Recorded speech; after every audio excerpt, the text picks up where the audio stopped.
Mesdames et messieurs, bonsoir et bienvenue sur Alafia TV. Votre émission, c'est bien sûr l'invité de la semaine. Notre invité du jour, il s'appelle Cheikh Oumar Diallo, plus connu sous le nom COD. Voilà, COD, il est un acteur politique on n'a plus besoin de le présenter. Ancien président de jeunes de l'ADP Maléba, dont il démissionne en juillet dernier, en juillet 2021. Il anime présentement le mouvement Nouvel Horizon Faso Djigissira, une association qui prône la bonne gouvernance et le changement des mentalités au Mali. Avec lui, il sera question de sa nouvelle organisation, de la transition en cours au Mali et également des élections à venir. Mesdames et messieurs, installez-vous confortablement. Dans un instant, nous allons commencer les choses sérieuses. Monsieur Diallo, bonsoir. Bonsoir, Ben Salah. Bienvenue sur Alafia TV. Merci beaucoup de m'avoir invité. Merci. Le plaisir est partagé. Ok, nous allons partir avec notre série de questions, parce qu'on peut le dire ainsi. Ok, vous avez créé tout récemment votre nouvelle organisation pour une nouvelle aventure certainement. Le mouvement Nouvel Horizon Faso Djigissira. Faso Djosera, voilà. Voilà, sur le chemin de la construction. C'est ça. Voilà, donc pourquoi ce mouvement? Quels sont vos objectifs? Bien écoutez, vous savez, je commencerai par vous remercier encore une fois pour cette invitation et saluer tout le personnel ainsi que vos téléspectateurs qui nous regardent ce soir, aujourd'hui. Vous savez, le mouvement Nouvel Horizon, il est né tout d'abord d'une décision très importante que nous avons prise au mois de juillet dernier et qui nous a conduit à entamer une nouvelle aventure au service de notre pays. Le mouvement Nouvel Horizon, c'est la volonté conjuguée de plusieurs hommes et de femmes qui ont décidé de ne plus être spectateurs de leur avenir et de prendre en main leur destin en constituant une force sociale et politique qui puisse nous permettre vraiment de peser dans le débat public. Parce que nous avons constaté qu'aujourd'hui, le débat public est devenu un débat très, très compliqué dans lequel les gens ont du mal à se faire entendre, où les idées ont du mal à progresser et où nous sommes très souvent plus concentrés sur des questions de personnes que sur les vrais sujets, les vrais enjeux de notre pays. Donc ce mouvement aujourd'hui comprend des jeunes, principalement, des femmes également, mais également des moins jeunes qui ont souhaité vraiment avec nous construire cet avenir en se battant pour les deux principales priorités que nous considérons essentielles aujourd'hui. C'est la promotion de la bonne gouvernance, parce que si le Mali est aujourd'hui dans cette situation, c'est surtout parce que la gouvernance a été défaillante. Et partant de là, la compréhension à notre niveau que cette gouvernance est le fait des hommes. Et que si elle a été mauvaise, c'est qu'aussi les hommes doivent changer et que les mentalités doivent évoluer. Et donc, c'est comme ça que nous avons créé le mouvement Nouvel Horizon et nous espérons compter. On est conscient qu'aujourd'hui, il y a une multitude de partis politiques, une multitude de mouvements, une multitude d'organisations de la société civile, mais nous voulons faire la différence par le sérieux et par les idées. Oui, justement, vous êtes une jeune organisation qui vient de naître à peine 3 à 4 mois. Est-ce que vous pouvez nous donner les états de lieu de cette jeune organisation? Bien écoutez, vous savez, on dit jeune parce que le nom a été dévoilé au mois d'août dernier, mais en réalité, nous évoluons dans ce cadre associatif depuis plusieurs années maintenant, depuis 2017. C'est un terrain déjà connu. Exactement, exactement. Et d'ailleurs, au mois de juin passé, nous avons organisé un grand meeting pour la paix et la stabilité qui a été l'occasion de belles retrouvailles entre nos différents membres de l'association et aussi beaucoup de nos partenaires avec lesquels nous travaillons. Donc aujourd'hui, nous avons relu les textes qui régissent le fonctionnement du mouvement Nouvel Horizon et nous avons consacré la création d'un conseil d'administration, d'une coordination nationale et aussi acté l'existence de membres d'honneur, de membres bienfaiteurs, d'associations signataires, de membres adhérents, afin de donner plus de force et plus d'inclusivité au mouvement Nouvel Horizon. Ok. Monsieur Cheikh-Oumar Diallo, vous étiez le président des jeunes de l'ADP Maliba, du parti ADP Maliba. On a vu un brusque divorce entre vous, une séparation comme ça. Les gens n'ont pas compris, beaucoup de spéculations, beaucoup de rumeurs. Les gens, certains sont allés même dire que vous avez un problème avec l'actuel président, bien sûr, pour un poste ministériel que vous avez préféré quitter le parti, la navire ADP Maliba. Qu'est-ce qui s'est passé exactement? Expliquez-nous un peu, puisque je pense que c'est la première fois que vous allez donner des explications aux Maliens. Ah non, c'est pas la première fois. Il y a souvent où on m'a demandé de m'exprimer sur le sujet. Vous savez, moi, je pense que au bout d'un certain temps, il faut savoir avancer, il faut savoir regarder la direction droit devant nous. Mais tout ce que je peux vous dire, c'est que ce choix a été fait par principe, par conviction. C'est essentiellement ce que je veux dire. Et ce choix de principe et de conviction était motivé par le sentiment que certaines règles du jeu n'étaient pas des règles du jeu qui s'appliquaient à tout le monde. Et dans un ensemble organisé, ce sur quoi on s'appuie pour faire valoir ses droits, pour pouvoir progresser, ce sont des règles. Ce sont des textes. Quelles sont ces règles-là? Est-ce que l'affaire du poste ministériel... Mais non, ça n'a rien à voir avec ça. Vous savez, hein, c'est loin de là. Il y a eu combien de gouvernements? Il y a eu combien d'échéances électorales dans lesquelles je n'ai pas forcément eu ce que j'aurais voulu ou pu avoir. Mais ça ne m'a pas entraîné à prendre des décisions pareilles. Aujourd'hui, c'est simplement un choix qui a été fait. Est-ce que vous regrettez ces choix-là aujourd'hui? Ah non, il n'y a aucune raison de regretter un tel choix. Au contraire, j'ai constaté tout l'élan de sympathie que les uns et les autres ont pu me manifester lorsque j'ai annoncé cette démission-là. Et j'ai vu qu'aujourd'hui, à travers le mouvement Nouvel Horizon, qui d'ailleurs, je peux l'annoncer, a enfin obtenu son récépissé au niveau du ministère de l'administration territoriale, eh bien, comment ce mouvement-là, aujourd'hui, est en train d'engranger... Récépissé en tant que mouvement ou bien en tant que parti politique? Oui, en tant qu'association politique, on va dire. Voilà. Ok, nous allons rester dans le même registre pour parler de gouvernance. La gouvernance actuelle, c'est bien sûr la transition en cours au Mali. Vous, en tant que mouvement associatif, comment vous voyez la transition en cours au Mali? Quelle lecture faites-vous en tant que politicien? Bien, écoutez, je crois qu'on a perdu beaucoup de temps, malheureusement. Cela fait maintenant près de 13 ou 14 mois, je crois. 13 mois, puisque nous sommes au mois de septembre, que nous avons perdu énormément de temps. On a passé les 9 premiers mois à voir les différents acteurs du changement, comme ils aiment s'appeler, combattre la transition. Donc 9 mois durant lesquels cette transition également n'a pas posé d'actes qui puissent être perceptibles et visibles. Puis ensuite, 3 mois aujourd'hui avec un nouveau chef de gouvernement qui lui aussi n'arrive pas à donner de vraies trajectoires à la transition et qui donne le sentiment plutôt de repousser de plus en plus les échéances. On a vu 6 semaines qu'on a perdues pour l'organisation la présentation de son plan d'action gouvernemental. Et maintenant, on nous renvoie encore à une nouvelle échéance qui est l'organisation des assises nationales. Oui, justement, nous allons en parler. Oui. J'allais en venir. Aujourd'hui, le monde entier... Tout le monde a les yeux braqués sur le Mali, surtout avec l'organisation de ces assises nationales. Il y a des fascistes, il y a aussi des pros et des antis. Quelle est votre position, la position du mouvement Nouvel Horizon? Mais je crois que c'est un gâchis de fonds publics, 2,5 milliards pour organiser ce qui a déjà eu lieu dans le passé. Moi, je crois qu'on aurait pu faire l'économie de ces moyens-là et les consacrer à autre chose, parce qu'il n'y a absolument rien. Donc, vous jugez inopportune ces assises?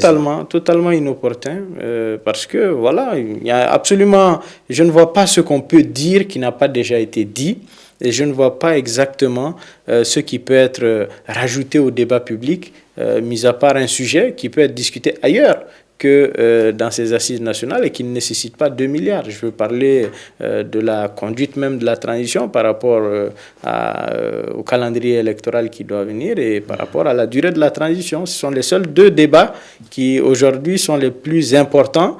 Et je constate à ce sujet-là qu'il y a vraiment beaucoup de points d'achoppement entre le Premier ministre et puis une grande partie de la classe politique qui, à travers leur cadre d'échange pour la réussite de la transition, est en train de monter la pression. Et ça, ce sont des signaux qui sont des signaux dangereux. Donc, je crois que le Premier ministre... de la transition. Oui, je crois que le Premier ministre est en train de commettre l'erreur de penser que le rapport de force ou le forcing peut lui permettre d'avancer sans pour autant... Accepterez-vous de participer à ces assises-là? Je vais vous dire, le sujet n'a pas encore été abordé en réunion du bureau de pilotage du mouvement. Mais ma position personnelle, je dirais qu'il n'y a aucun intérêt à participer à quelque chose qui n'apportera pas spécifiquement quelque chose, une valeur ajoutée. Donc, pour moi, aujourd'hui, la vraie priorité, comme je vous l'ai dit, c'est de faire en sorte que les autorités en place et la classe politique puissent opérer un rapprochement qui permette de stabiliser le cadre sociopolitique et que dans le même temps, on travaille à la sécurisation effective de notre territoire national pour pouvoir aller dans des conditions acceptables à des élections. Maintenant, le rapprochement entre le gouvernement et la classe politique doit viser le principal objectif de définir un calendrier électoral réaliste, qui puisse être un calendrier pragmatique. On ne peut pas multiplier les échéances à tout va, qu'on aille à l'essentiel et que dans le même temps, on puisse opérer les réformes essentielles relatives à la loi électorale, à la charte des partis politiques. Un travail avait déjà été fait et je crois que c'est ce travail qu'il faut remettre sur la table et puis en discuter rapidement pour avancer. Mais justement, un autre sujet d'actualité, il s'agit de l'organe unique de gestion des élections, un sujet qui divise aussi l'opinion publique nationale. Vous, à votre niveau, est-ce que vous pensez que la création de cet organe pourrait permettre d'aller à des élections paisibles, transparentes et crédibles? Moi, vous savez, je suis comme la plupart des Maliens. Je crois que l'écrasante majorité des Maliens est favorable à un organe unique pour la gestion des élections. Maintenant, le débat qui se pose aujourd'hui, c'est la mise en place de cet organe-là, son opérationnalisation, parce qu'il y a des questions de fond qui sont vraiment très importantes. Organe unique de gestion des élections, ça veut dire que c'est un organe qui est presque indépendant. Qui est un électron. Oui, parce qu'il y en a aussi certains observateurs avérés qui pensent aussi qu'il faut renforcer la CENI au lieu d'aller créer un autre organe. Non, vous savez, on peut créer dans la loi l'organe unique de gestion des élections et puis quand même reconnaître que le temps ne nous permet pas de sélectionner des membres de cet organe qui soient des membres suffisamment indépendants pour que les gens croient en leur équidistance par rapport à tous les acteurs, parce que c'est ça la question de fond. En réalité, moi je crois que la plupart des acteurs politiques qui rejettent la méthode du Premier ministre Choguel Kokala Maïga, c'est parce que aujourd'hui ils ont des inquiétudes par rapport à la méthode par laquelle les premiers responsables par rapport au choix aussi des hommes. Voilà, au choix des hommes à la tête de cet organe unique de gestion. Donc il y a un sujet de fond qui est là et moi je pense qu'on est en train de perdre beaucoup de temps.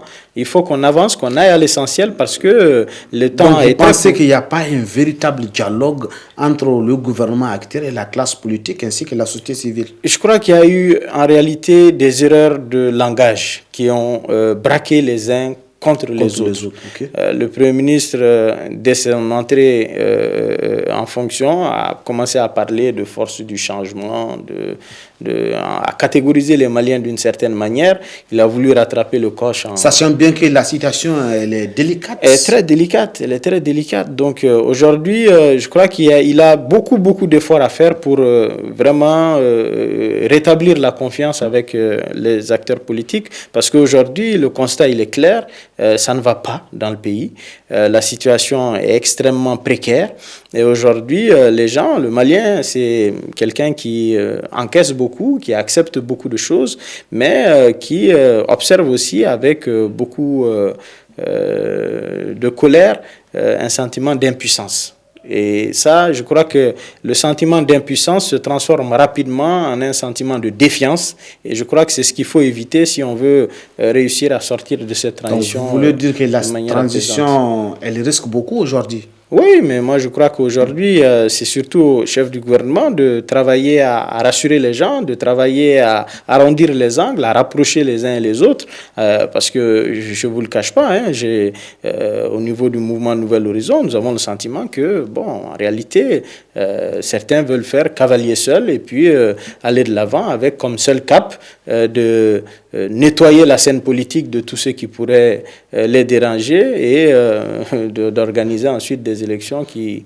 Oui, voilà, justement, toujours dans le même cadre, hein, on parle aussi d'une lutte implacable contre les délinquants financiers et ainsi de suite, avec les dossiers des équipements militaires, l'achat de l'avion présidentiel et d'autres dossiers, les arrestations de Boubei et de Fili. Quelle lecture faites-vous au niveau de votre mouvement? Quelle lecture faites-vous de toutes ces actions? À titre personnel, vous savez, je regrette le fait qu'il soit aujourd'hui dans des conditions de détention très difficiles.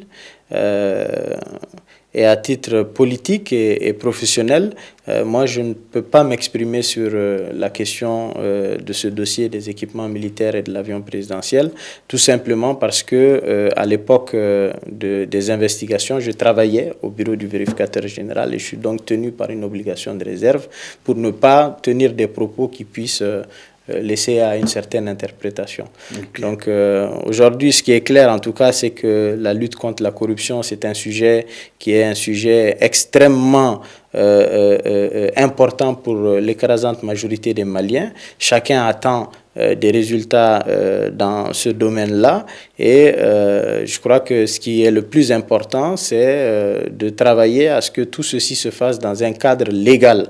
Parce que ce qui me préoccupe, au-delà de toutes les annonces que nous entendons, c'est vraiment les grandes discordances qu'il y a entre les magistrats eux-mêmes sur ce sujet-là et qui laissent à beaucoup d'interprétations sur la légalité des procédures, sur la légalité de tout ce qui est en train de se faire. Donc ce débat-là, je pense que c'est entre magistrats qui vont devoir le trancher, mais il faut que également on ne maintienne pas indéfiniment les gens dans une détention sans qu'il y ait une perspective de faire éclater la vérité dans cela.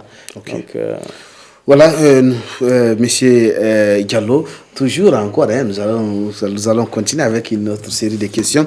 Votre mouvement Nouvel Horizon, on vous voit un peu sur la scène politique avec le déplacement de mouvements par-ci, par-là. Est-ce que vous prétendez vous lancer dans la course pour la magistrature suprême ou quoi?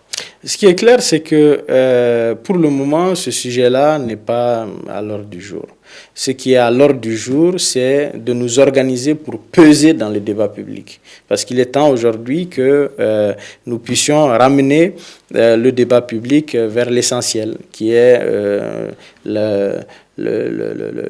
l'organisation d'un nouvel État, un État dans lequel les pouvoirs seront réellement séparés.